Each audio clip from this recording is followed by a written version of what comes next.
चलो देखो, आज हमें पढ़ना था stages of growth and development, यानी कि ग्रोथ और डेवलपमेंट के क्या क्या चरण होते हैं। चरण मतलब किन किन फेजेस में ग्रोथ और डेवलपमेंट होता है हमारे शरीर में।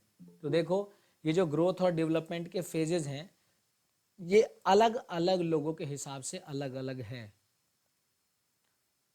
समझे। पर्सनैलिटी टाइप जो दिए हुए हैं वो भी अलग अलग है। जिस व्यक्ति ने जैसे अपनी थ्योरी के हिसाब से डिवाइड करना चाहा वैसे बना दिया, ठीक है ना। पर आपके सामने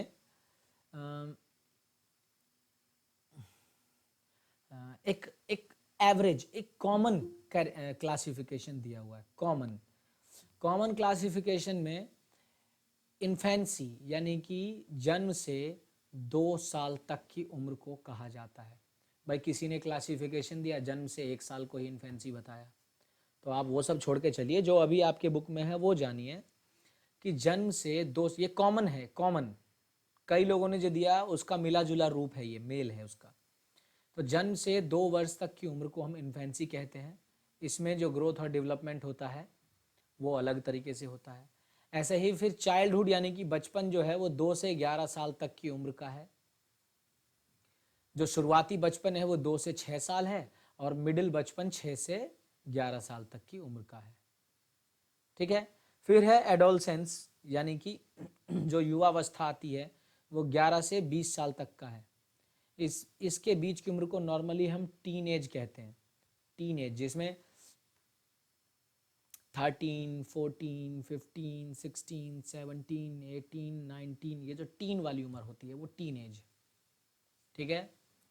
फिर आती है एडल्टहुड, एडल्ट जवानी वाला, वयस्क, जो वयस्क होते हैं उसकी बात कर रहे हैं। तो ये वयस्क 20 से 65 तक की उम्र का होता है। जो 20 से 40 में है वो यंग युवा है। कहते हैं ना आजकल, वो राहुल गांधी कहते हैं ना भाई मैं युवा हूं, तो अपने आप को यंग एडल्टहुड में, यंग युवा। फिर 40 से 65 तक वाले मिडिल एडल्टहुड में, और 65 से ऊपर वो लेट एडल्टहुड में, मतलब वो अपनी लास्ट चरम सीमा पर है।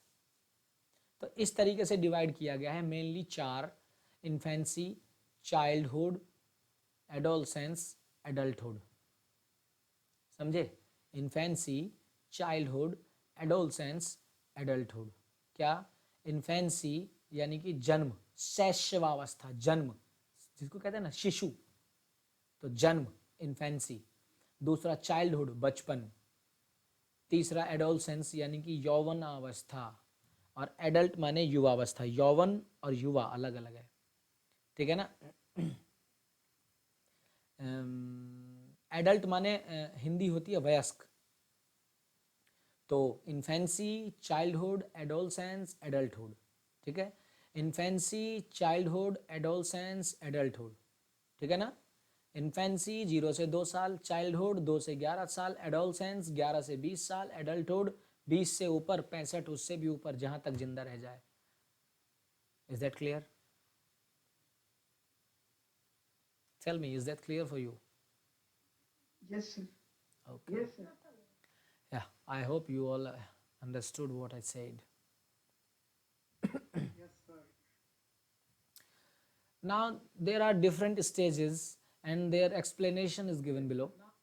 Infancy, explanation of infancy, early childhood, late childhood, blah blah blah.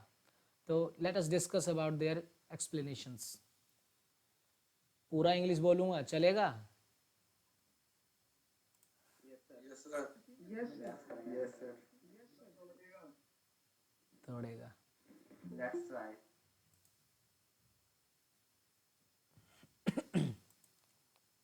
सोचता हूँ कोई कोई हिंदी वाला हो उसको दिक्कत हो, इसीलिए। मतलब what you think? I have told you that infancy is considered a age between 0 to 2 years, means when a child has born, from that time to the time when his age becomes 2 years, is that, जब एक बच्चा ने जन्म लिया तब से जब वो 2 साल का हो गया तब तक की उम्र को इन्फेंसी कहा जाता है।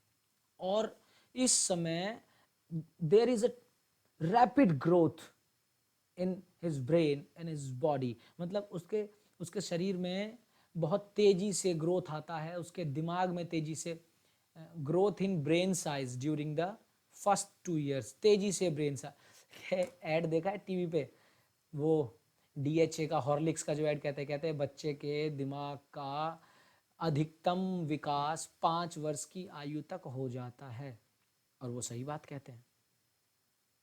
इसीलिए 5 वर्ष की आयु तक बच्चे को मस्त खेल, मतलब खेल कूद खान पान जो देना है बढ़िया दो, उसे डांटो नहीं, उसे मारो नहीं, और थोड़ा बहुत अगर चलो सिखाने के लिए थोड़ा डांट भी दे रहे तो कोई दिक्कत नहीं है। और 5 की उम्र तक जितना बेहतरीन मिलेगा, देखो गर्भावस्था में माँ ने जितना बेहतरीन खाया, जितना बेहतरीन सोचा, पढ़ा, जैसा व्यवहार रखा, वैसा बच्चे पे फर्क आता है। ऐसे ही बच्चा 0 से 5 तक अलग फर्क है। फिर जब वो टीनेज में आ जाता है तब उसकी कैसी संगति हो जाती है, उसका अलग फर्क पड़ जाता है। हर स्टेज का डेवलपमेंट अलग अलग है, पर जो ब्रेन का विकास है, कितना बुद्धिमान हो सकता है, ये 5 तक पता चल जाना है। तो रैपिड ग्रोथ होता है ब्रेन साइज में फर्स्ट 2 years में। बहुत सारे रिसर्च कहते हैं कि brain size of 2-year-old is found to attain 55% of its adult size. 2 साल की उम्र तक ही अपने जो वास्तविक में कितना होगा, बड़े होने पर कितना होगा, उसका 55% तक विकसित हो जाता है 2 साल की उम्र तक ही, है ना। और 6 साल की उम्र तक ये 90% तक विकसित हो जाता है। जैसा मैंने आपको बताया कि 5 की उम्र तक सबसे बेहतरीन विकास हो जाता है अधिकतर, तो वही 5 से 6 की उम्र तक, यानी कि जो अर्ली चाइल्डहुड फेज है ना। I have told you that early childhood phase exist from 2 to 6 years, is that, and the middle childhood phase exists from 6 to 11 years, is that, यही बताया है आपको, बोलो। Yes, sir. Yes, sir. Infancy 0 to 2 years, early childhood 2 to 6 years। तो 0 to 2 years के अंदर जो brain development है, that is approx 55% of its adult age, मतलब बड़े होने पर जो दिमाग रहेगा उसका 55% तक विकसित हो जाता है, और फिर 6 साल की उम्र तक 90% तक विकसित हो जाता है। उसके अंदर बच्चे के अंदर रिफ्लेक्सेस और सेंसरी कैपेसिटीज़ विकसित हो जाती हैं, कब कैसे रिएक्ट करना है, वो चलना फिरना सीख जाता है ना, अपने आसपास के वातावरण में रिएक्ट करना सीख जाता है। देखते ही हो, छोटा बच्चा अपने वातावरण के हिसाब से धीरे धीरे सीखने लगता है। पहले तो उसे अपने माँ का दूध पीने का भी पता नहीं रहता, धीरे धीरे टटोल के सीखता है। फिर बाद में उसे पता है कि हाँ, बोतल में दूध पिलाने की आदत डाल दो, तो फिर नींद में भी बोतल पकड़ लेता है अपना, और दूध पी के खींच के सारा बोतल फेंक देता है। धीरे धीरे अपने एनवायरनमेंट से सीखता है, जो देखता है वो सीखता है। जैसा घर में वो आपको बोलता सीखेगा। भाई मैं बहुत टाइम नहीं दे पाता अपने बच्चे को, थोड़ा सा पता नहीं, मैं मतलब खेलने में ज़्यादा मज़ा आता है, और नहीं खेल नहीं रहा तो मूवी देखूंगा सो जाऊंगा, ऐसा कुछ है। ये मेरा माइनस पॉइंट है। पर टीवी बड़ा वाला इसीलिए मैंने ख़रीद लिया। 5 साल से टीवी हटा रखा था, जब तक मैं पढ़ाई और तैयारी करता था, हम ताकि नौकरी वोकरी पा सकें, मैं मेरे भाई वगैरह, तो टीवी हटा रखा था हमने 5 साल से। अभी टीवी ला के डाल दिया ना, वो दिन भर देखता रहता है, और मतलब कार्टून्स या जो भी चीज़ें देखता है उससे बढ़िया शुद्ध हिंदी वो मुझे कहता है कि क्या मैं आपकी मदद करूं। 2.5 साल का है। क्या है ये? ग्रोथ, ब्रेन का ग्रोथ, एनवायरनमेंट के हिसाब से देख के सीखना। मैं बॉक्सिंग पंचिंग करता रहता हूँ तो वही देख लेता है। कई बार तो मैं नज़दीक आया तो मेरे मुंह पे ही धैं 2 दे दिया, चश्मा 1 तोड़ दिया। मैंने उसको धमकाया, खूब डांटा कि मुंह पे नहीं करना। तो थोड़ा मतलब 0 to 2 इन्फेंसी में तो सीखते ही हैं, 2 से 6 तक जो ब्रेन का विकास होता है वो आपने जान लिया, ठीक है ना। इस उम्र में बच्चे क्या हैं, स्टार्ट डेवलपिंग लैंग्वेज एबिलिटी, बोलने की जो क्षमता है वो सीखने लगते हैं, और अपने सेंस ऑर्गन्स से, आँख नाक कान मुंह स्किन, इससे अपने आसपास की दुनिया को एक्सप्लोर करना सीखने लगते हैं, है ना, आसपास की दुनिया के बारे में जानने लगते हैं। उसको खुशबू का पता चलेगा, उसको स्वाद का पता चलेगा। जैसे वो मम्मी पिग और पापा पिग वाला जो एक वो सीरियल आता है, देखा आपने? कार्टून पे जो चलता होगा आपने, पेपा पिग। तो उसमें वो बीच बीच में ऐसे करता, वो देख के उसने सीख लिया, उसे डांट डांट के वो छुड़वाना पड़ा, कुछ भी खावे वो।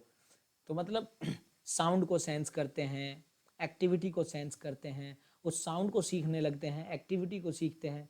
जैसे उसे तो 1 साल पहले ही सब सिखा दिया कि भाई घोड़ा कैसे बोलता है बोल के बताओ, हाथी कैसे बोलता है बोल के बताओ, है ना। तो इस एज में शुरू हो जाता है ये सारा सीखने की प्रक्रिया।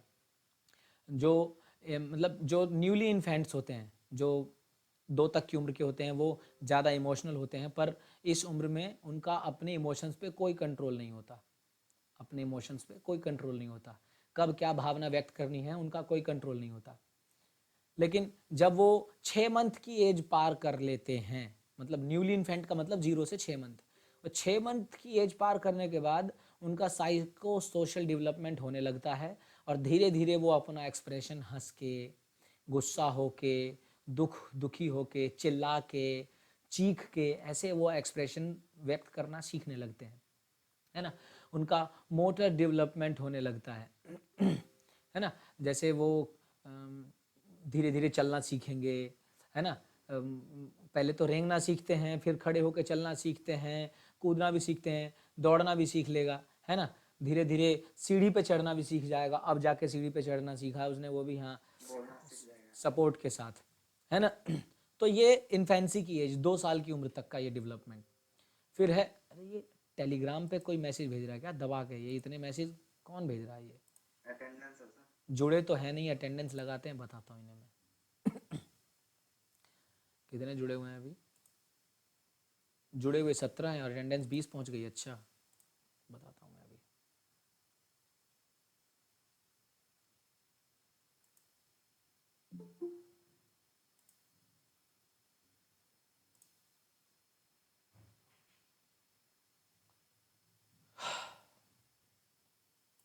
चलो, अर्ली चाइल्डहुड क्या है, और तो कोई नहीं रह गया ज्वाइन होने को, ज्वाइन होने का।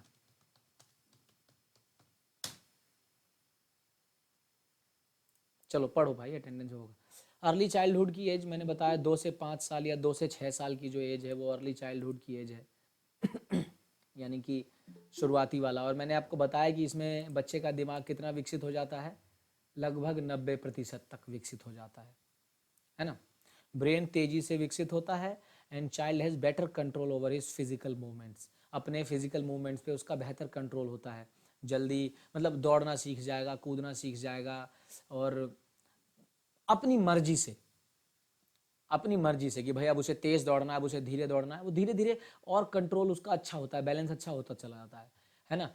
फीलिंग्स डेवलप होने लगती हैं, इमोशंस, और जो उसकी एबिलिटी है एक दूसरे से बात करने की, अपनी ज़रूरत की चीज़ें बताने की या ज़रूरत की चीज़ें मांगने की, वो सब धीरे धीरे वो सीख जाता है है ना। जैसे जब आऊँगा तो कभी जलेबी लेके आ गया तो कहेगा ओ जलेबी लाए, भाग के प्लेट ले आ जाएगा, उसमें निकाल के बैठ जाएगा खाने के लिए। तो क्या है, वो एक्सप्रेशंस एक्सप्रेस करना सीख रहे हैं। 2 तक की उम्र पे इतना नहीं सीख पाते जितना कि अब वो सीखते हैं इस एज पे आने पे। ये letter childhood, sorry middle childhood का डेवलपमेंट है, ठीक है ना। गिनती करना सीख जाएंगे, कलर्स को पहचानने लगेंगे, अपने आप डिसीजन करने लगेंगे। जैसे अब उससे कोई सामान मांगो तो जल्दी देता नहीं है, दूसरे का छीन लेगा, अपना नहीं देने को तैयार होगा। तो उसे इस बात की समझ हो गई कि ये चीज़ मेरी है, ये दूसरे की है, ये छीन लेनी है ना तो ये डेवलपमेंट होने लगता है। क्यूरोसिटीज़ डेवलप होने लगती हैं कि भाई ये क्या है, पापा ये क्या कर रहे हो, ये क्या है, आप क्या कर रहे हो, ये डेवलप, लैपटॉप लेके बैठा हूँ, ये क्या कर रहे हो आप, मैं भी करके देखूं क्या। क्यूरोसिटी डेवलप होने लगती है उनमें देखो, ये जीन पियाजे, ये एक साइकोलॉजिस्ट हैं, इनके हिसाब से क्या है, थ्योरी ऑफ कॉग्निशन क्या कहता है कि 2 से 3 साल का जो बच्चा है वो are described as egocentric, ego ego focused होते हैं। मीनिंग क्या है इसका कि they do not have awareness of others point of view, उनको दूसरे से मतलब नहीं है, अपनी बात भाई, ये है तो है, मुझे ये दो तो दो, ये मेरा है तो मेरा है, ये क्यों ले लिया मेरे से, ईगो सेंट्रिक होता है, उनको दूसरे से मतलब नहीं होता है ना। लेकिन जैसे जैसे 3 से 5 तक की उम्र में आते हैं, they can understand that people have thoughts, मतलब आगे वाला क्या कह रहा है, उसकी क्या फीलिंग है। जैसे मान लो 3-4 साल का बच्चा होगा, आप उसके सामने रोने लगो और कहो कि नहीं मुझे तो रो के दिखा, ऐसे करके, तो बच्चे को लगेगा कि अरे मेरी वजह से रो रहे हैं पापा, या मेरी वजह से रो रहे हैं ये मेरी वजह से इसको तकलीफ है। वो थोड़ा सीखेगा, वो आके बोलेगा सॉरी या कुछ कहेगा, मतलब ईगो सेंट्रिक नहीं, धीरे धीरे धीरे धीरे उसका वो ईगो खत्म होने लगता है, वो सामने वाले की बात को समझने सीखने लगता है ना। खुद की इमेजिनेटिव दुनिया बनाने लगता है, खुद इमेजिन करेगा क्या है क्या नहीं है ना। खुद की उसकी हाइपोथेटिकल वर्ल्ड होने लगती है। ये किस एज में है, मिडिल चाइल्डहुड एज में, यानी कि 2 से 6 तक की उम्र में। अब कौन है ये, है ना, 2 से 6 तक की उम्र में, ठीक है ना। उसको पूरे पूरे सेंटेंस बोलने आ जाएंगे, गाना याद करने लगेगा, पोएम्स सुनाने लगेगा, याद करने लगेगा, ये डेवलपमेंट है। फिर लेट चाइल्डहुड में क्या है, यानी कि 6 से 11 साल तक की उम्र के बीच में क्या होगा, सुनाई दे रहा है ना सभी को? Yes, sir. Yes, sir. Yes, sir. ठीक, 6 से 11 साल तक की उम्र में क्या होगा, फिजिकल डेवलपमेंट तेजी से बढ़ेगा, मेंटल डेवलपमेंट यानी ब्रेन तो 90% तक बढ़ गया है, और वो तो जैसे जैसे तुम जो जो देखोगे सीखते रहोगे, जो जो पढ़ोगे वो सीखते ही रहोगे। लेकिन अब फिजिकल डेवलपमेंट भी तेजी से होता है और शरीर में ताकत आने लगती है, बॉडी स्ट्रांग होने लगती है ना। समझ रहे हो ना, फ्लक्चुएशंस के साथ, मतलब तेजी से बॉडी में स्ट्रेंथ इंक्रीज होने लगती है। ये 6 से 11 तक की उम्र में होता है।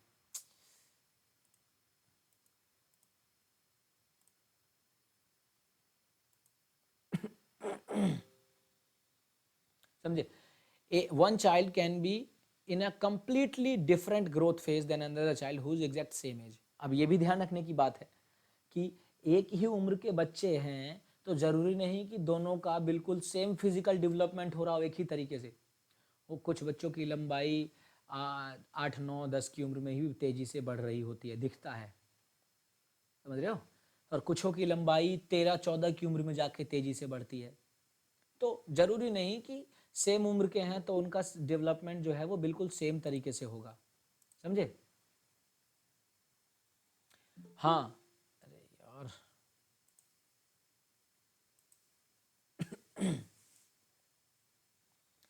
Physical growth and development supports motor development.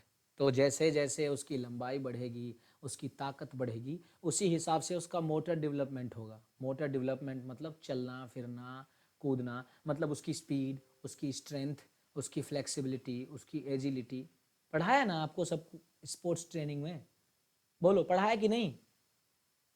Yes, sir. Yes, sir. हाँ, तो मोटर डेवलपमेंट बोलते ही तुरंत समझ जाओ कि मोटर डेवलपमेंट का मतलब उसकी स्ट्रेंथ, उसकी स्पीड, उसकी एजिलिटी, उसकी फ्लेक्सिबिलिटी, उसका कोऑर्डिनेशन, ये सब अच्छा होने लगता है, समझे। इस दौरान साइको सोशल डेवलपमेंट जो होता है उससे उसको जेंडर आइडेंटिफिकेशन करने में मदद मिलती है कि भाई ये लड़की है, इसके लिए ये बिहेवियर होना चाहिए, और ये लड़का है, इसके लिए ये बिहेवियर होना चाहिए, इसके साथ मुझे ऐसे व्यवहार करना है, इसके साथ ऐसे व्यवहार करना, समझे।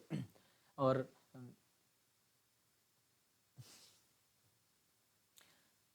सोशल कंपैरिजन करने लगता है वो, जो मैंने आपको बताया कि सोशल डिफरेंस उसको पता लगने लगता है। ही एक बच्चा जो है वो लॉजिकली सोचने लायक हो जाता है, और मेंटल ऑपरेशंस करने, मतलब दिमाग में सोच के प्रॉब्लम को सॉल्व करना कि अरे मैं ये काम करूँगा तो ये गलत हो सकता है, अच्छा ऐसे नहीं करना चाहिए मुझे, वैसे करूँगा तो ठीक रहेगा, ऐसे सोचने लगता है, समझे। Mental operations to solve problems, समझे। बट लैक्स एब्स्ट्रैक्ट थिंकिंग, मतलब बहुत ही जो बेहतरीन थिंकिंग परसेप्शन वाली होती है कि नहीं ये काम इस तरीके से बिल्कुल बेहतरीन होगा, कभी कुछ गलत नहीं हो सकता। एब्स्ट्रैक्ट, वैसे एब्स्ट्रैक्ट समझते हो ना, नाउन में एब्स्ट्रैक्ट नाउन क्या होता है, आप में से कोई जानता है, बोलो। भावनात्मक होता है शायद।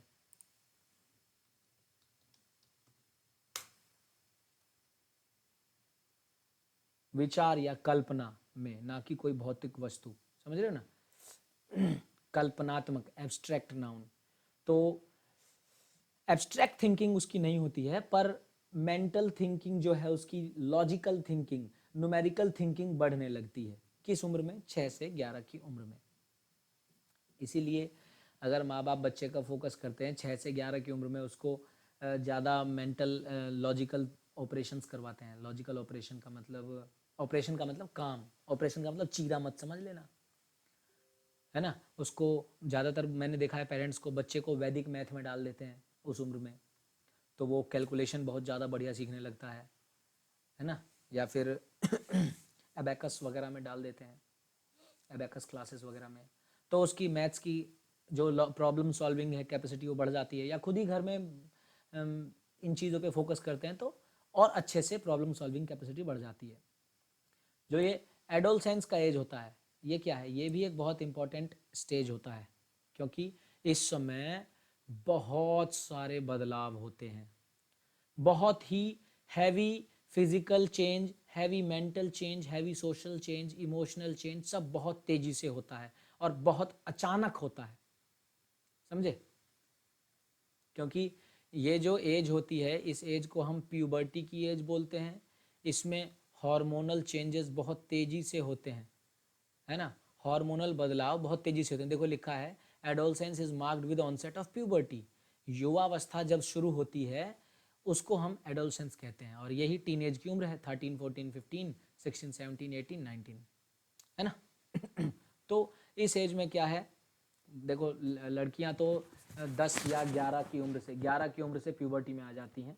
लड़कियां लड़कों से 1-2 साल पहले ही युवावस्था में आ जाती हैं, और लड़के 12-13 में। लड़कियां 11-12 में, तो लड़के 12-13 की उम्र में प्यूबर्टी में आ जाते हैं। और इस दौरान बहुत सारे बदलाव होते हैं, हार्मोन्स रिलीज होता है। तो लड़कियों में मेंस्ट्रुएशन की शुरुआत हो जाती है, पीरियड्स की शुरुआत हो जाती है, और उनमें हाइट तेज़ी से बढ़ता है, वेट बढ़ता है, उनका मसल मास बढ़ता है, हड्डियाँ और स्ट्रांग होती हैं, है ना। और बहुत मतलब बहुत सारे हार्मोनल चेंज होते हैं। अब इन चेंजों की वजह से पेरेंट्स को, स्कूल को बहुत खासा ध्यान रखना पड़ता है, क्योंकि क्या होता है इस टाइम, उनका एग्रेशन, डिप्रेशन, ये सब, इन सब चीज़ों में जाने की मतलब, उन्हें ये मैं तुम्हें यहाँ से बताता हूँ। देखो कहाँ गया, आजा, एक प्रॉब्लम है उसी हिसाब से। ये है जो वहाँ पढ़ा रहा हूँ एडोलसेंस की एज में, वो ये है पूरा। क्या है कि रमन एक 14 साल का बच्चा है, 9वीं क्लास में आ गया है। स्क्रीन शेयर तो नहीं हो रहा। अब तक स्क्रीन शेयर नहीं किया मैंने। No sir. तुम बेवकूफ़ हो, तुम मुझे इतनी देर तक, अब चौथी क्लास है, लगातार ध्यान से उतर गया। इतनी देर से मैं जो बता रहा हूँ वो मैं टिक कर रहा हूँ, कुछ बता रहा हूँ, वो तुम्हें पता भी चला क्या बोल रहा हूँ। खैर अभी तो खैर तुम्हें पता चल ही गया होगा कि बोल क्या रहा हूँ मैं, इतना, है ना। कोई बात नहीं।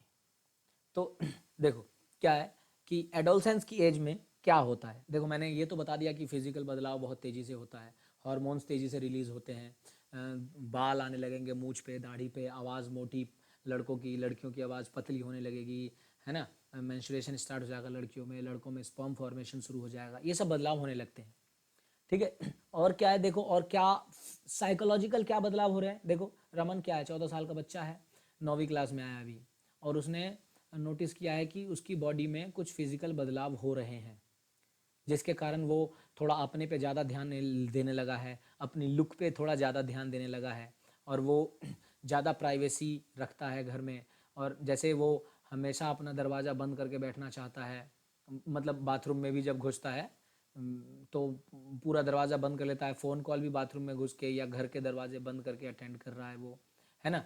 और वो अपने रिलेशनशिप्स को, जैसे दोस्त, चाहे वो लड़का दोस्त है चाहे वो लड़की दोस्त है, उसमें ज़्यादा समय व्यतीत करने लगा है ना। अपनी फ्रीडम को ज़्यादा वैल्यू देता है, इसीलिए जैसे ही उसके फैमिली मेम्बर्स या कोई भी उसको टोकता है तो बात बात पे गुस्सा हो जाता है, चिड़चिड़ा हो जाता है। ये बिहेवियर में बदलाव आए, आप भी देखते होगे ये बदलाव अपने अंदर। तो इसलिए उसके पेरेंट्स इस बात को समझते हैं कि ये बिहेवियर चेंज क्या है, ये प्यूबर्टी के कारण है। इसलिए उसके विचार को सुनते हैं, उसके आइडियाज़ को सुनते हैं, उसको स्पोर्ट्स में या आउटडोर एक्टिविटीज़ में लगाया है ताकि उसकी एनर्जी सही रास्ते में खर्च हो।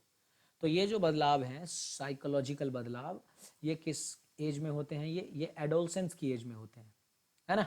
Is that clear? Yes, sir. Yes, sir. इस उम्र में ज़्यादा तरह तरह के स्किल्स सीखने में इंटरेस्ट लेने लगता है बच्चा। उसकी एब्स्ट्रैक्ट थिंकिंग, कल्पनात्मक थिंकिंग भी तेज हो जाती है ना? और इस संसार को अपने नज़रिए से सीखने लगता है। कहते हैं ना कि भाई अब तू बड़ा हो गया, खुद समझ कि ये सही है कि गलत। कहते हुए सुना होगा ना तुमने? बोलो, सुना नहीं है तुमने कहते हुए कि भाई तुझे खुद पता नहीं है? Yes, तू sir. तू कहते नहीं है Yes, कि sir. तू इतना बड़ा हो गया, Yes, sir. तू इस उम्र में आ गया, तुझे खुद पता नहीं है कि सही है गलत? ऐसे कहते हैं। तो वो क्योंकि वो खुद की अपनी थिंकिंग बिल्ड करने लगता है, खुद की अपनी, और उसकी अपनी सोच हो जाती है उसी लिए। फिर ये उसके बाद आती है एडल्टहुड की एज। एडल्टहुड मतलब वयस्क, 20 के बाद की उम्र। इसमें वो रेस्पॉन्सिबल हो जाता है। उसे पता है कि भाई ये चीज़ें गलत है, पैसा कमाना है, फैमिली मेंटेन करनी है, मैच्योर हो जाता है। उसे पता है कि भाई ये मुझे डांट रहे हैं तो मेरे भले के लिए है, मुझे गुस्सा नहीं करना है, इस जगह मुझे झगड़ा नहीं करना। सेल्फ सपोर्टिंग हो जाता है वो। खुद की भी सपोर्ट करता है, दूसरे की भी। सोसाइटी में अच्छे से फिट बैठने लायक तैयार हो जाता है वो, है ना?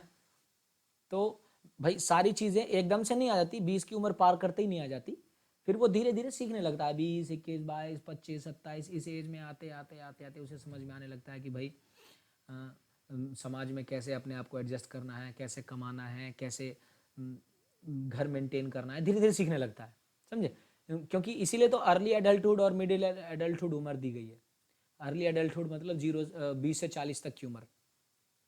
तो इस उम्र में अभी भी उसके अंदर जान थोड़ी तगड़ी होती है, तो वो थोड़ा थोड़ा भड़क सकता है, पर 40 के बाद जान भी नहीं रहती ज़्यादा। तो वो उसी हिसाब से कम किसी से झगड़े मोल लेगा, मैच्योर ज़्यादा रहेगा। झगड़ा हो भी रहा हो तो झगड़े सुलटा देगा। देखते हो ना कि बूढ़े को लाते हैं किसी झगड़े में फैसला करने को, सुलटाने को। उसे पता है कि भाई ये दोनों तरफ की सुन के शांति से काम लेगा और झगड़े को निपटाने की कोशिश करेगा। और वैसे झगड़े में किसी 20, 22, 25 की उम्र वाले को नहीं लाते, क्योंकि वो तो देखते हैं कि अच्छा जिसकी तरफ से थोड़ा सा ज़्यादा उसे फील हुआ उसकी सपोर्ट ले लेगा, दूसरे में पेल देगा। तो मैच्योरिटी धीरे धीरे धीरे धीरे उम्र के साथ आती है। तो ये एडल्टहुड एज का है ना? फिजिकल हेल्थ, स्ट्रेंथ, एनर्जी, ये सब पीक पे होती है, बिल्कुल चरम सीमा पे होती है 20-22 की उम्र में, बिल्कुल आपके टॉप लेवल पे होती है इस एज में। साइको सोशल डेवलपमेंट भी आपका बहुत तेज़ी से बढ़ रहा होता है ना? तो देखो लिखा है कमिटमेंट टुवर्ड रिलेशनशिप्स, अपने, चाहे वो अपने भाई के प्रति, चाहे अपने बहन के प्रति, चाहे अपने अगर शादी हो गई तो पत्नी के प्रति, माँ बाप के प्रति, दोस्त के प्रति, गर्लफ्रेंड के प्रति। मतलब वो कमिटमेंट्स शुरू करते हैं कि नहीं भाई मैंने कहा है तो मैं करूँगा। मैच्योरिटी लेवल, समझे? तो ये सभी एडल्टहुड एज में होता है। इसी एज में जब अब 45 की पार चली जाती हैं महिलाएं, तो फिर उनके अंदर हार्मोनल सिक्रेशंस भी, जो ये मीनोपॉज हो जाता है, उनके पीरियड्स वगैरह बंद हो जाते हैं, प्रेगनेंसी की क्षमता खत्म हो जाती है। पुरुषों में भी धीरे धीरे कम हो जाता है, पर खैर वो तो life time they can secret sperm, life time. पर महिलाओं में ऐसा होता है मीनोपॉज जिसको बोलते हैं। तो ये सभी एजेस ऑफ डेवलपमेंट हैं जो मैंने अभी आपको बताए।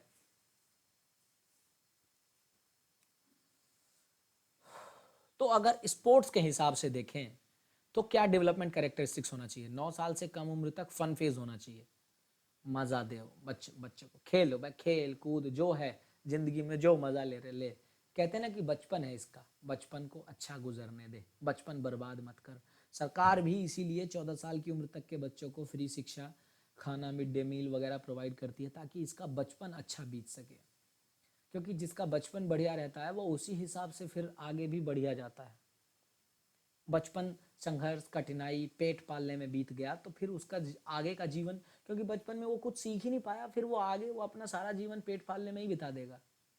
पेट तो खैर सबको पालना ही है, पर बचपन जिसका बढ़िया बीतता है वो उसी हिसाब से आगे की लाइफ को भी अच्छा बना पाता है। ठीक है। 9 से नीचे की एज को फन फेज कहा गया है। 10 से 12 की एज को फाउंडेशन फेज। इस एज में उसको डिसाइड करवाओ धीरे धीरे कि भाई अब तुम मतलब उसका स्पोर्ट्स में इंटरेस्ट अच्छा है या पढ़ाई में अच्छा है, देख लो। अगर स्पोर्ट्स में अच्छा है तो उसका फाउंडेशन डालो कि भाई तुम इस गेम को पकड़ने की कोशिश करो, इसमें तुम बढ़िया कर पाओगे। तुम क्रिकेट ले लो, इसमें बढ़िया कर पाओगे, या फुटबॉल में बढ़िया कर पाओगे। उसको उसमें इंटरेस्ट दिलवाओ, उसमें ट्रेनिंग करवाओ, है ना। 13 से 15 फॉर्मेटिव फेज, मतलब उसको तैयार करते हैं स्किल्स सिखा के और लेवल पे लाने की कोशिश करते हैं। और 16 से 19 फाइनल फेज, मतलब अब वो कॉम्पीट करने के लिए तैयार है। वैसे भी देखते हो कंपटीशन होते हैं हमारे यहाँ, अंडर 19 जो सीनियर वाला होता है, फुली इस तैयार लड़कों का। एक अंडर 17 होता है जिसमें ठीक ठाक से होते हैं, अंडर 14 होता है जिसमें बच्चे होते हैं, पर खैर उनमें भी स्किल्स मिलते हैं देखने को। तो अंडर 14 मतलब फाउंडेशन फेज में भी जो बढ़िया हो गया, समझ रहे हो ना, ये फाउंडेशन फेज आपकी। फाउंडेशन फेज में भी जो बढ़िया हो गया वो अंडर 14 में कॉम्पीट कर रहा है, अपने आप को मेडल दिला रहा है। जो अंडर 17 यानी कि फॉर्मेटिव फेज में है वो बढ़िया कर रहा है, और अंडर 19 है ये। तो देखो क्या है फन फेज में, बिलो 9 में फिजिकल जो है, फिजिकल जो भी ग्रोथ हो या आप जो करवाओ वो धीरे धीरे करवाओ, लेकिन लगातार। तो देखो क्या है, फिजिकल डेवलपमेंट भी उनका धीरे होता है लेकिन लगातार इंक्रीज होता रहता है हाइट और वेट में। मोटर स्किल्स भी वो बेसिक सीखते हैं, है ना। बेसिक दौड़ना, बेसिक मतलब रनिंग, जंपिंग, किकिंग, ये सब। कॉग्निटिव शॉर्ट अटेंशन स्पैन, मतलब जो उनका संज्ञानात्मक है, मेमोरी रिलेटेड, वो शॉर्ट अटेंशन होता है, जल्दी किसी चीज़ में मन नहीं लगता।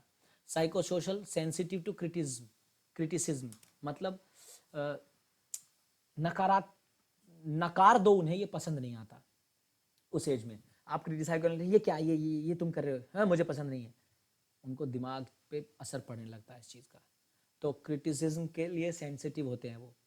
फिर टीचिंग कोचिंग क्या करना है, बहुत कम फिजिकल कंडीशनिंग करनी है उनकी, मतलब उनको फिजिकल ट्रेनिंग बहुत ज़्यादा नहीं देनी।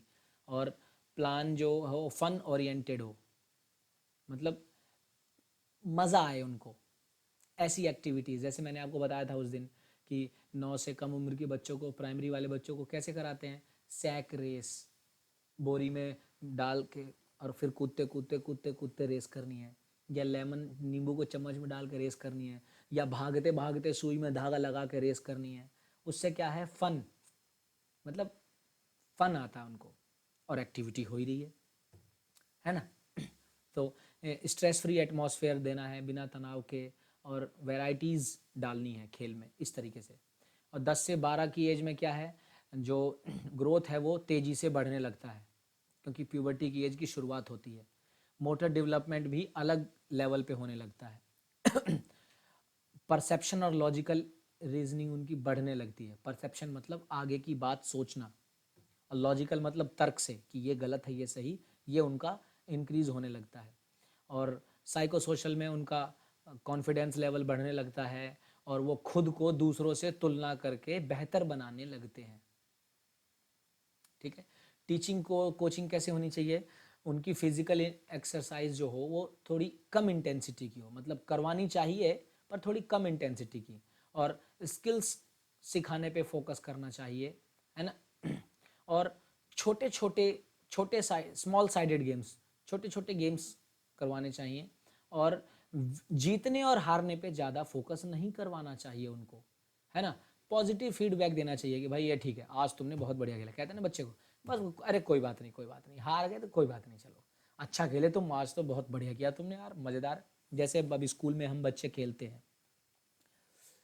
कुछ 5-7 बच्चे होते हैं साथ में खेलने वाले, और 8-10 टीचर होते हैं। तो भाई खेलते हैं, और खेलने के बाद कभी कोई टीचर कभी कोई, और जब कोई नहीं तो मैं 2 किलो जलेबी मंगा ली। अब 6 बच्चे हैं, 6 टीचर हैं, 7 टीचर हैं, 2 किलो जलेबी, बढ़िया मज़ा आ जाता है। इसी बहाने खेल में जितना खून गर्म हुआ है, जितना एक दूसरे से हमने बहस करी है, वो सब ठंडा हो जाता है, बैठ के थोड़ा हंस ले मत मज़े ले लेते हैं, तो थोड़ा वो भी अच्छा हो जाता है एक। तो पॉजिटिव फीडबैक मिलता है उस समय हमें, एक दूसरे की बात बताते हैं, हाँ ये ऐसे था वैसे था, अब देखो अब बताएंगे, कल करेंगे तुम्हें ऐसा, ठीक है ना। 13 से 15 की एज में हार्मोनल चेंज बहुत तेज़ी से होता है, फिजिकल चेंज भी बहुत तेज़ी से होता है, मूछें उगने लगेंगी, दाढ़ी उगने लगेगी, हाइट भी तेज़ी से बढ़ेगी, है ना। इंक्रीज इन एडेप्टेशन, एडेप्टेशन मतलब किसी भी माहौल में ढलने की क्षमता बढ़ने लगती है। कॉग्निटिव यानी कि उनकी जो एबिलिटी है डेवलपमेंट की, मतलब एब्स्ट्रैक्ट थिंकिंग, एब्स्ट्रैक्ट मतलब काल्पनिक थिंकिंग उनकी तेज होने लगती है। पीर प्रेशर के हिसाब से सेंसिटिव हो जाते हैं, मतलब अपनी ग्रुप के, अपनी एज के बच्चों को देखकर उनसे सीखना, उनके साथ तालमेल बैठाना, इस चीज़ के लिए सेंसिटिव हो जाते हैं।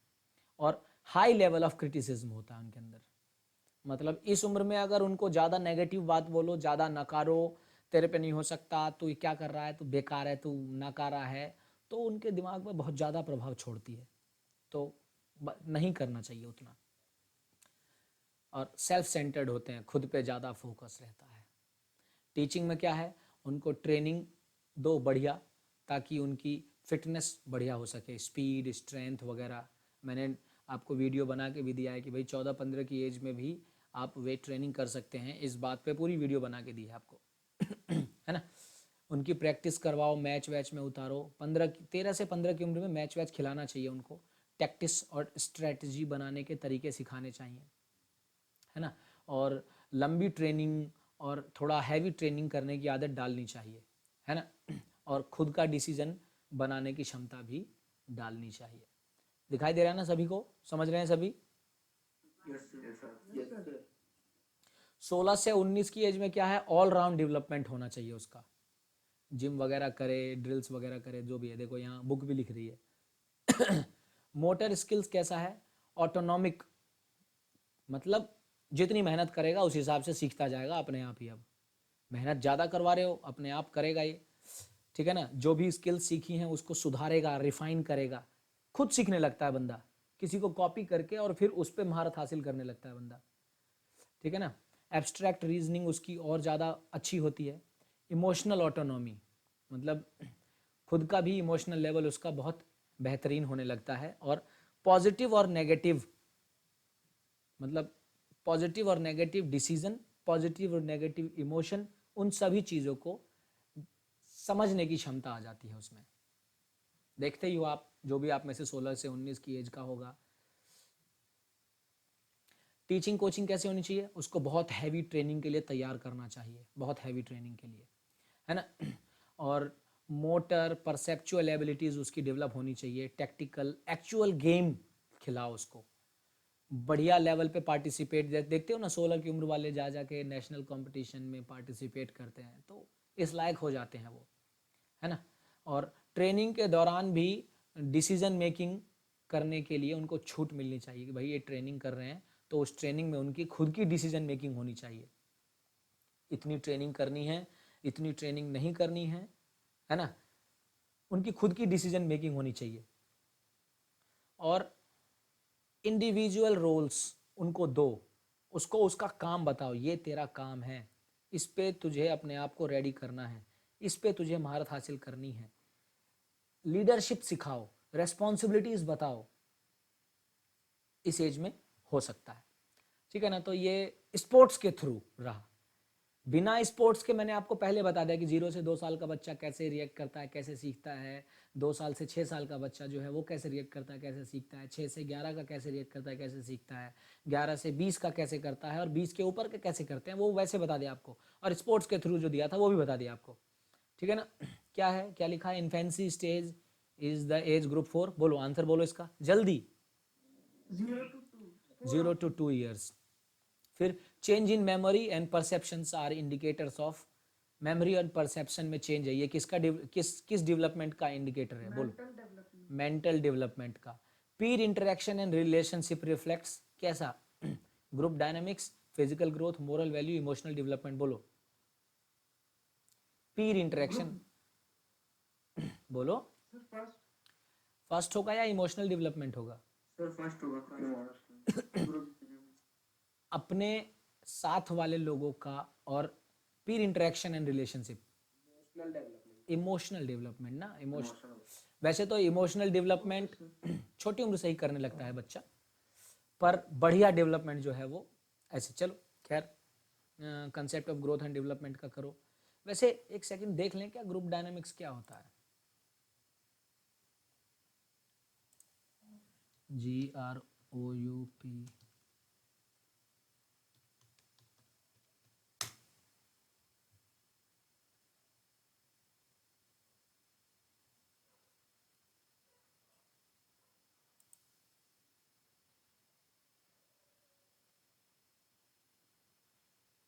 प्रॉब्लम सॉल्विंग, टीम वर्क वगैरह वगैरह, ठीक है। यहाँ ग्रुप डायनामिक्स नहीं आएगा, इमोशनल डेवलपमेंट, ठीक है ना। चलो जी, अभी क्या है, एडोलसेंस में क्या समस्याएं आती हैं और उसको कैसे मैनेज करना चाहिए। तो देखो ये तो मैंने एक बता ही दिया आपको कि एडोलसेंस की एज में बच्चे के अंदर इतने शारीरिक बदलाव आते हैं, इतने मानसिक बदलाव आते हैं, समझे। कि देखो उसके अंदर फिजिकल डेवलपमेंट क्या आ रहा है, उसकी हाइट बदल रही है, उसकी वेट बदल रही है, बॉडी कंपोजिशन मतलब मांसपेशी, उसकी मर्दाना ताकत उसके अंदर डेवलप हो रही है, स्केलेटल मास बढ़ रहा है, हड्डियां मजबूत हो रही हैं, सेक्सुअल मैच्योरेशन आ रही है उसके अंदर, सेक्सुअली भी वो मैच्योर हो रहा है। तो इतने सारे चेंजेस आते हैं कि उस समय बात बात पर तुनक मिजाज हो जाना, गुस्सा आ जाना, किसी ने नेगेटिव बोल दिया तो बुरा लग जाना, पॉजिटिव बोल दिया तो इतना एक्साइटेड हो जाना कि काम खराब कर देना, है ना। थोड़ा सा फ्रीडम की चाह रखना, थोड़ा प्राइवेसी चाहना, है ना, किसी को पसंद या नापसंद करने की छूट मिलना, ये सब चीज़ें चाहते हैं। देख रहे हो एडोलसेंस है खाली सेल्फी सेल्फी सेल्फी। तो इस एज में बहुत सारे बदलाव आते हैं और ये बदलाव समस्याएं पैदा करती हैं। सारी अब तक आपको सब समझ में आ गया होगा समस्याएं कैसी होती हैं। भाई ऐसा एज ग्रुप पकड़ा गया, मान लो ऐसी दोस्ती पकड़ा गई जिसमें आप नशा करना सीख रहे हैं, बहुत तेज़ी से सीखोगे क्योंकि इस एज में वो सब कुछ अच्छा लगने लगता है, या फिर बदतमीज़ी करना सीखोगे, या फिर झगड़ा करना सीखोगे, मारपीट अच्छी लगने लगेगी किसी के साथ, है ना, या फिर बिल्कुल अलग थलग रहना सीखोगे।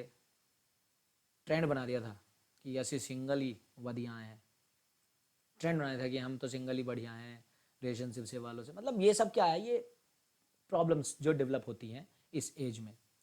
और उस प्रॉब्लम का सॉल्यूशन क्या है उस प्रॉब्लम का सॉल्यूशन है कि पहले प्रॉब्लम समझा जाए, समझे।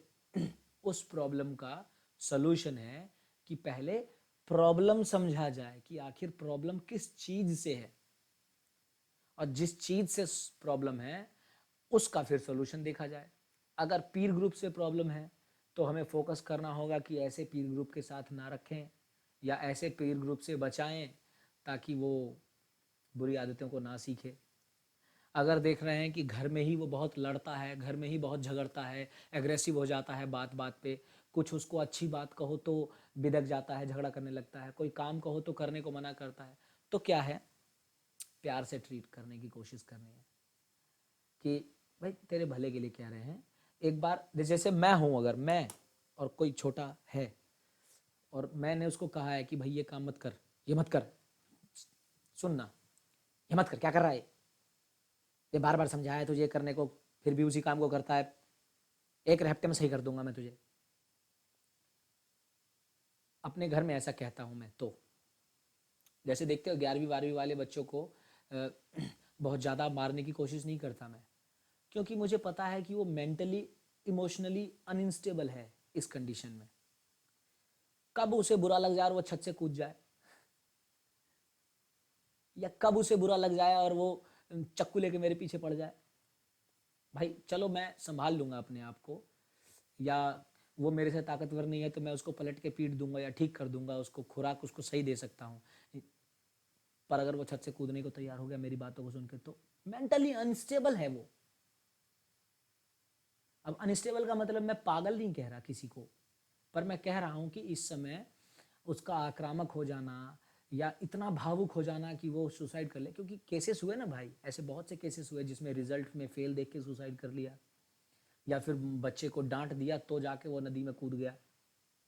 तो इस एज में ऐसी चीज़ें होती हैं। तो मैंने अभी जिस टोन में आपको बताया कि भाई क्या कर रहा है जैसे, उस टोन में कहूँगा तो उसको हो सकता है बुरा लगे, वो कहे कि जाने में कैसे पचड़े में फंस गया। मैं अपने अगर बच्चे से ही कहूँ, बेटे से ही कहूँ सपोज करो, या बेटी से कहूँ, तो कहेगा कि जाने कैसे, वो बार बार रोज अगर रोज रोज ये होगा, कहेगा जाने कैसे घर में पैदा हो गया मैं, ये क्या है, इसे वो दूसरों के साथ अपना समय बिताने की कोशिश करने लगेगा, दूसरी जगह पे खुशी ढूंढने लगेगा।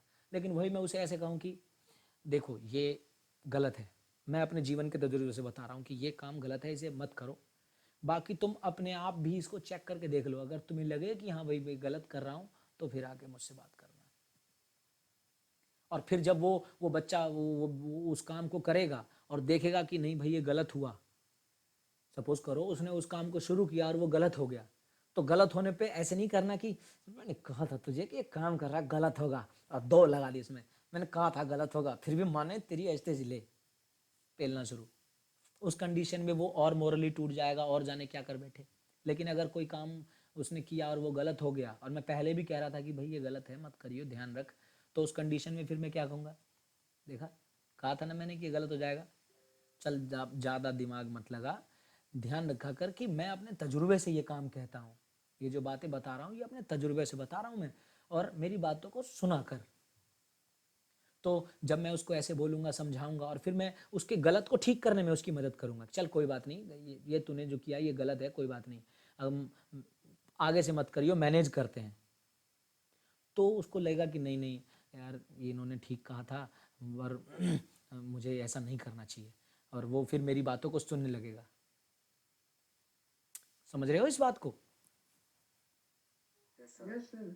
Yes, sir. जैसे मैं तुम्हें स्कूल के इंस्टेंसेस से सुनाता हूँ, स्कूल की बातों को ही समझाता हूँ, तुम्हें समझ में आ जाएगा। नया नया आया था और जब मैं नया आया, जैसे अभी भी स्कूल में नए बच्चे आए हैं तो उनकी खोपड़ी ठिकाने लगानी पड़ती है, वरना वो बहुत आतंक मचाते हैं स्कूल में, एक दूसरे का सिर फाड़ देंगे लड़ाई झगड़े में। क्योंकि अभी जो छोट स्कूल खुला था बीच में 10 दिन के लिए, उसमें 7वीं के बच्चे एक ही दिन आए थे, और पहले ही दिन उसमें 3 सिर फटे। सोच लो, पहले ही दिन 3 सिर फटे 7वीं के बच्चे। सर सुना था ऐसा। तो अब वो नए एडमिशन वाले होंगे, उनको पता नहीं है। जिनको पता है कि भाई मैं गुजर रहा हूं, मैंने देखा गाली देते हुए या कुछ ऐसा, तो या झगड़ा करते हुए तो खैर मारता पीटता नहीं मैं ज़्यादा, लेकिन उन्हें पता है कि भाई हाँ ये सर गुजर रहे हैं, ये टोकेंगे, ये डांटेंगे, ये कहेंगे। तो क्या स्कूल का इंस्टेंस बता रहा था मैं कि हाँ जब शुरू शुरू में आया था तो बच्चे बहुत कूद कूद के भागते थे, स्कूल कूद के, उन्हें घर तक मतलब अगली गली तक खदेड़ता था मैं, और जो हाथ पड़ गया उसे सही देता था। फिर मैं उनका तो स्कूल भागने के लिए आया, क्यों क्यों करता था ऐसा? क्योंकि उनको ये पता नहीं है कि कूद के भागने के चक्कर में वो नुकसान कर बैठेंगे, वो पीछे ट्रांसफार्मर है वहां कूद जाते हैं। इमेजिन करो कि गलती से भी बिजली का झटका लग गया, वहीं जल जाएगा। एक लड़का कूद के भाग रहा था और ऊपर भाले लगे हुए हैं, और कूद के भाग रहा था उस जगह, और स्लिप हुआ और उसके उसमें घुस गया था चेस्ट में। यहाँ चिर गया था पूरा। उसका नाम तो मुझे याद नहीं है, पर अब यही चीज़ है कि कैसे डील करना है। मैं था वहाँ पर, मुझे उसका नाम जानने की भी ज़रूरत नहीं थी, चेहरे से पता था कि ये बहुत मक्कार बच्चा है, रोज़ लड़ाई झगड़ा भागना और बदतमीज़ी करना। लेकिन नहीं, मैंने कहा अब बता क्या करें। फटाफट दूसरे टीचर को बोला, कोई टीचर तैयार नहीं, सब डर रहे थे, अरे नहीं नहीं नहीं। फिर मैं उसको लेके गया अपनी गाड़ी में, और वहाँ हॉस्पिटल में जाके उसका लाल बहादुर शास्त्री में वहाँ इलाज करवाया। उसका पूरा टाँका लगा, उसका टाँका लगने में रात के 9:30 बज गए थे, 9:30 बजे उसको घर छोड़ के आया। फिर जब वो मुझे मिला ना बाद में, कुछ दिनों बाद जब थोड़ा ठीक ठाक सा हुआ था, आया था, तो उसके पूरे तेवर बदले हुए थे, टोटली डिफरेंट।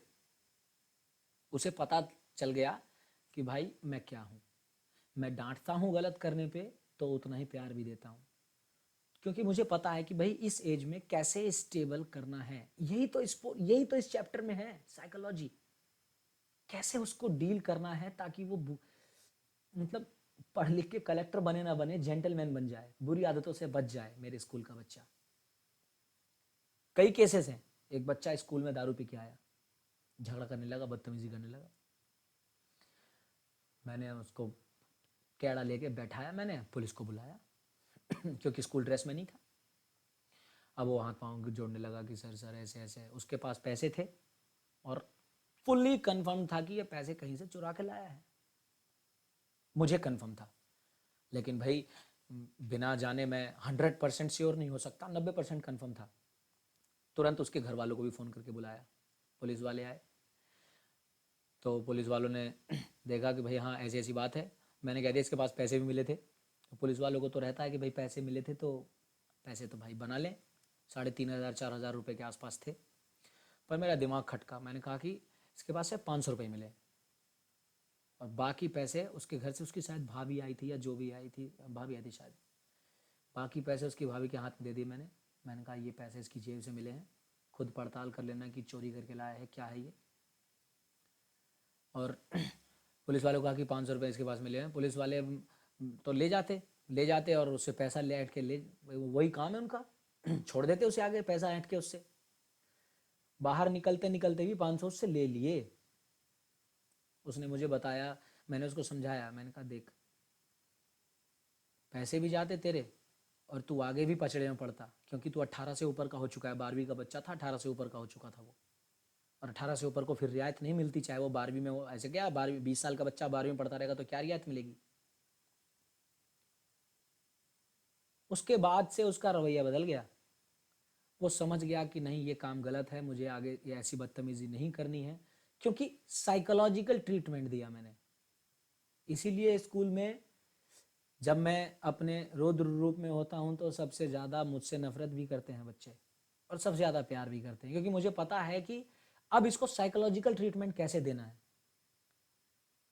यही है psychology with sports. I am a sports person and psychology with sports, यानी कि कैसे इस लेवल पे मानसिक तौर पे डील करना है बच्चे को, कैसे उसको बुरे रास्ते में फंसने से बचाना है, कैसे संगति अच्छी करनी है ताकि वो पढ़ लिख के भाई कलेक्टर बने ना बने पर जेंटलमैन जरूर बने। ठीक है, समझ में आया सभी को?